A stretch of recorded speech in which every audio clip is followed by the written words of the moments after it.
انسان کی شروعات کیسے ہوئی؟ حضرت آدم علیہ السلام فل سٹوری۔ اللہ نے انسان کو کیسے بنایا؟ انسان کی شروعات آج سے ہزاروں سال پہلے، جب نہ کوئی شہر تھا، نہ کوئی انسان تھا، نہ کوئی سویلائزیشن تھی۔ دنیا بالکل خاموش تھی، نہ کوئی بازار، نہ کوئی آواز، صرف پہاڑ، سمندر اور زمین تھی۔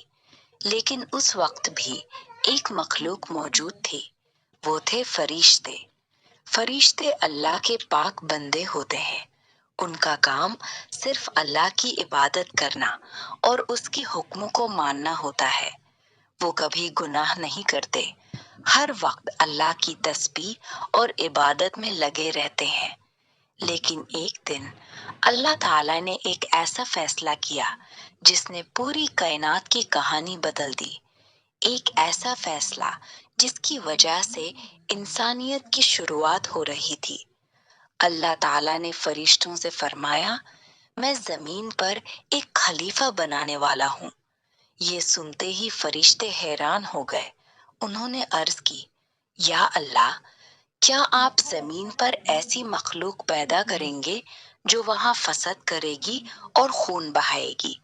فرشتے ایسا اس لیے کہہ رہے تھے کیونکہ زمین پر اس سے پہلے بھی ایک مخلوق رہ چکی تھی، جن۔ جن بھی زمین پر رہتے تھے اور اکثر وہاں فساد کرتے تھے۔ لیکن اللہ تعالیٰ نے فرشتوں کو جواب دیا، میں وہ جانتا ہوں جو تم نہیں جانتے۔ اس ایک جملے میں اللہ کی بڑی حکمت چھپی ہوئی تھی۔ اس وقت فرشتے نہیں سمجھ پائے، لیکن وقت کے ساتھ دنیا کو پتہ چل گیا کہ انسان کو پیدا کرنے کا مقصد کیا تھا، انسان کو کس چیز سے بنایا گیا۔ اب سوال یہ آتا ہے، اللہ نے انسان کو کس چیز سے بنایا؟ قرآن شریف میں اللہ تعالیٰ فرماتا ہے کہ انسان کو مٹی سے بنایا گیا، لیکن یہ کوئی عام مٹی نہیں تھی۔ روایاتوں میں آتا ہے کہ اللہ نے زمین کے مختلف حصوں سے مٹی لی۔ کہیں کی مٹی سفید تھی، کہیں کی مٹی لال تھی، کہیں کی مٹی کالی تھی اور کہیں کی مٹی زیادہ سخت تھی۔ اسی وجہ سے دنیا میں انسانوں کے رنگ اور مزاج الگ الگ ہوتے ہیں۔ کوئی گورا ہوتا ہے، کوئی سان والا، کوئی کالا۔ کسی کا مزاج نرم ہوتا ہے، کسی کا مزاج سخت ہوتا ہے، لیکن سب کی اصل ایک ہی ہے۔ سب انسان مٹی سے بنے ہیں، اور اسی لیے جب انسان مر جاتا ہے تو وہ دوبارہ مٹی میں ہی چلا جاتا ہے۔ حضرت آدم کا جسم اللہ تعالیٰ نے اپنی قدرت سے مٹی کو ایک خاص شکل دی۔ آہستہ آہستہ ایک انسانی جسم تیار ہوا۔ یہ وہ جسم تھا جو بعد میں دنیا کا پہلا انسان بننے والا تھا۔ یہ تھے حضرت آدم علیہ السلام۔ لیکن اس وقت تک اس جسم میں جان نہیں تھی، وہ صرف مٹی کا بنا ہوا ایک جسم تھا۔ فرشتے اس جسم کو دیکھتے اور اللہ کی قدرت پر حیران ہوتے، کیونکہ انہوں نے پہلے کبھی ایسی مخلوق نہیں دیکھی تھی۔ ابلیس کا غمند، اس وقت ایک اور مخلوق بھی وہاں موجود تھی۔ اس کا نام تھا ابلیس۔ بہت لوگ سمجھتے ہیں کہ ابلیس فرشتہ تھا، لیکن اصل میں ابلیس جن تھا۔ وہ آگ سے پیدا ہوا تھا، لیکن اس نے اتنی عبادت کی تھی کہ اسے فرشتوں کے ساتھ رہنے کا مقام مل گیا تھا۔ جب ابلیس نے حضرت آدم کا مٹی کا جسم دیکھا تو اس کے دل میں ایک عجیب سی سوچ پیدا ہوئی۔ وہ سوچ رہا تھا، یہ مخلوق مٹی سے بانی ہے اور میں آگ سے بنا ہوں۔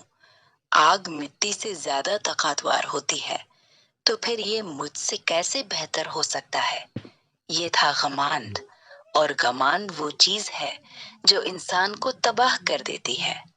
ابلیس کے دل میں حضرت آدم کے لیے حسد اور تکبر پیدا ہو گیا، اور یہیں سے شروع ہوئی انسان اور شیطان کی دشمنی، روح کا دخیل ہونا۔ پھر وہ وقت آیا جو انسانی تاریخ کا سب سے امپورٹنٹ لمحہ تھا۔ اللہ تعالیٰ نے حضرت آدم کے جسم میں روح پھونکی۔ جیسے ہی روح جسم میں داخل ہوئی، حضرت آدم نے پہلی بار اپنی آنکھیں کھولی۔ یہ دنیا کا پہلا انسان تھا۔ پہلی بار کسی انسان نے سانس لی، پہلی بار کسی انسان نے دنیا کو دیکھا۔ یہ ایک نئی کہانی کی شروعات تھی۔ اللہ نے آدم کو علم دیا۔ اللہ تعالیٰ نے حضرت آدم کو ایک بہت بڑی نعمت دی، اور وہ نعمت تھی علم۔ قرآن میں آتا ہے کہ اللہ نے آدم کو سب چیزوں کے نام سکھا دیے۔ یہ ایک ایسی بات تھی جو کسی اور مخلوق کو نہیں دی گئی تھی۔ پھر اللہ تعالیٰ نے فرشتوں سے فرمایا، اگر تم سچے ہو تو مجھے ان چیزوں کے نام بتاؤ۔ فرشتوں نے عرض کی، یا اللہ، ہمیں تو وہی علم ہے جو آپ نے ہمیں سکھایا ہے۔ تب حضرت آدم نے ان سب چیزوں کے نام بتا دیے۔ اس سے اللہ نے فرشتوں کو دکھایا کہ انسان کو علم کی تقویٰ دی گئی ہے، اور اسی علم کی وجہ سے انسان دنیا کو سمجھ سکتا ہے۔ سجدہ کا حکم۔ اس کے بعد اللہ تعالیٰ نے ایک اور حکم دیا۔ اللہ نے فرشتوں سے فرمایا، آدم کو سجدہ کرو۔ یہ عبادت کا سجدہ نہیں تھا، یہ احترام کا سجدہ تھا۔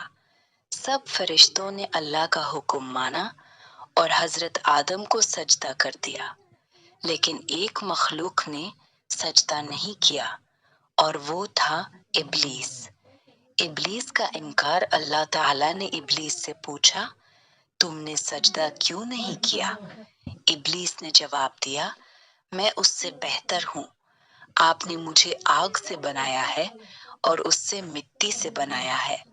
یہ تھا تکبر، اور تکبر اللہ کو بالکل پسند نہیں۔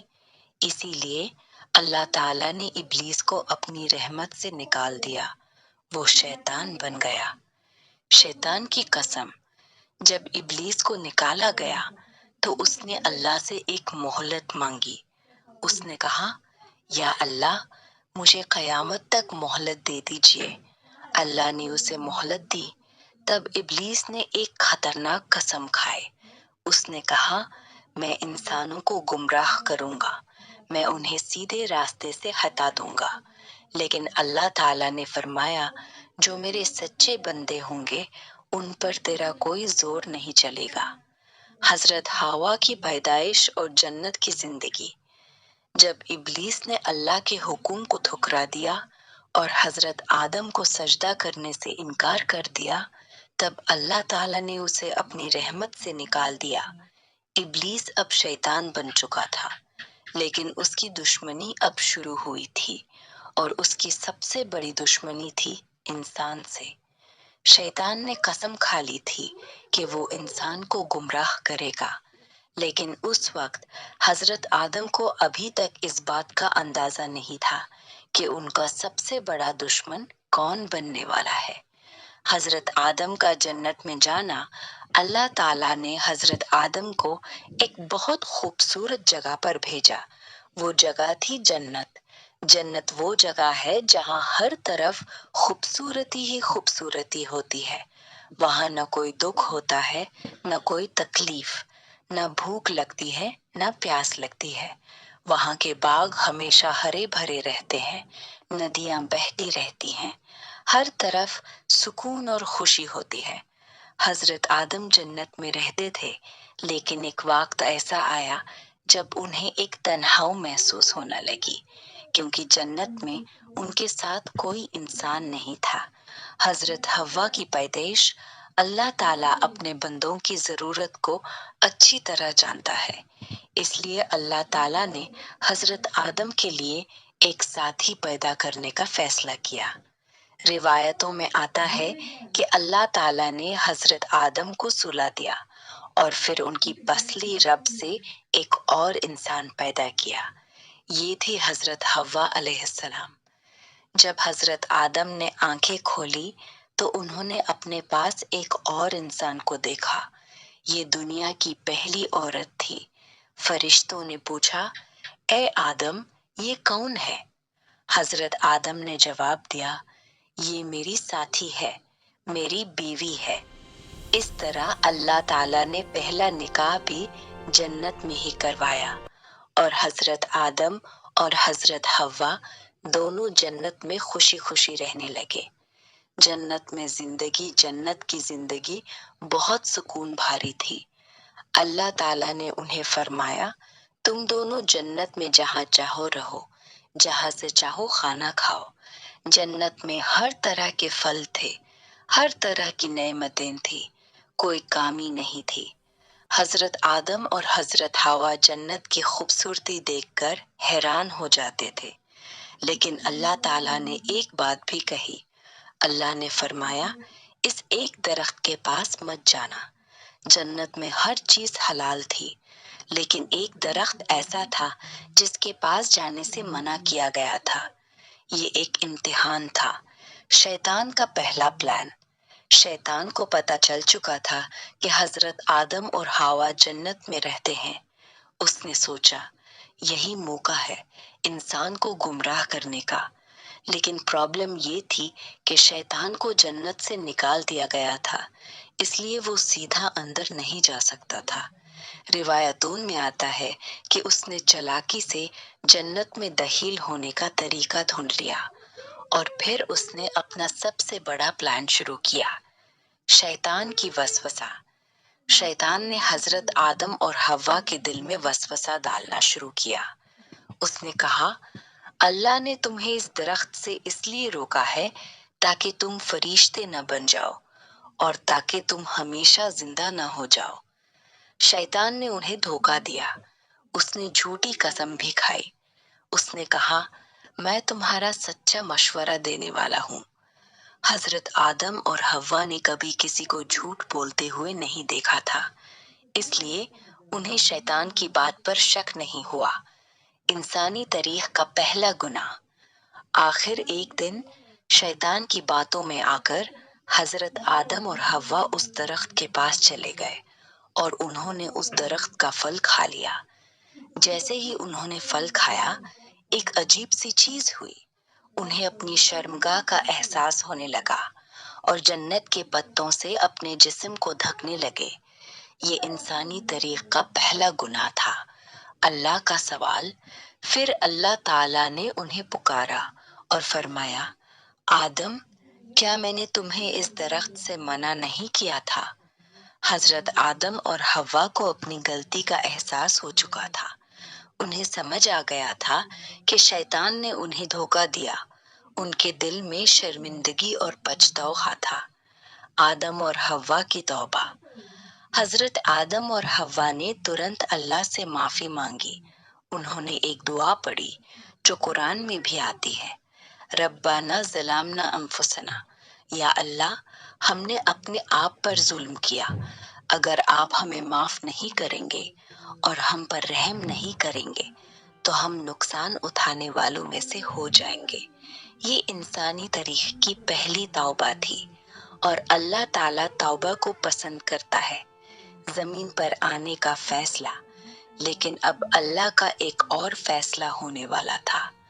اللہ تعالیٰ نے فرمایا، اب تم سب زمین پر جاؤ، وہاں تمہاری زندگی گزرے گی، وہاں تمہیں محنت کرنی پڑے گی، اور وہاں شیطان تمہارا دشمن بن کر رہے گا۔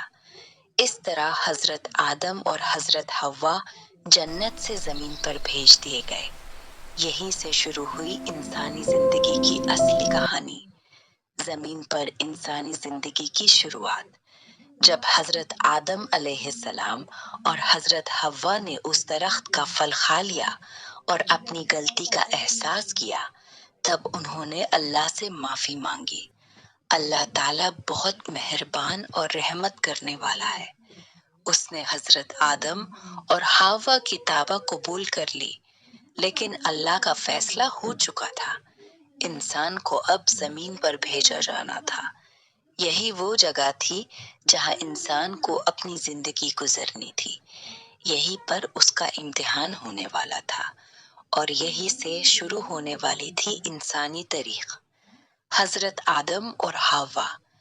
زمین پر روایاتوں میں آتا ہے کہ جب حضرت آدم اور حضرت حوا کو جنت سے زمین پر بھیجا گیا تو دونوں الگ الگ جگہ اترے۔ کچھ روایاتوں کے مطابق حضرت آدم علیہ السلام شری لنکا کے پہاڑوں کے پاس اترے اور حضرت حوا علیہ السلام عرب کے علاقے میں اتری۔ دونوں ایک دوسرے سے دور ہو گئے تھے۔ دونوں کو اپنی غلطی کا پختوا بھی تھا اور ایک دوسرے کی جدائی کا دکھ بھی۔ حضرت آدم اور حضرت حوا دونوں اللہ سے دعا کرتے رہے اور اس سے معافی مانگتے رہے۔ آدم اور حوا کا دوبارہ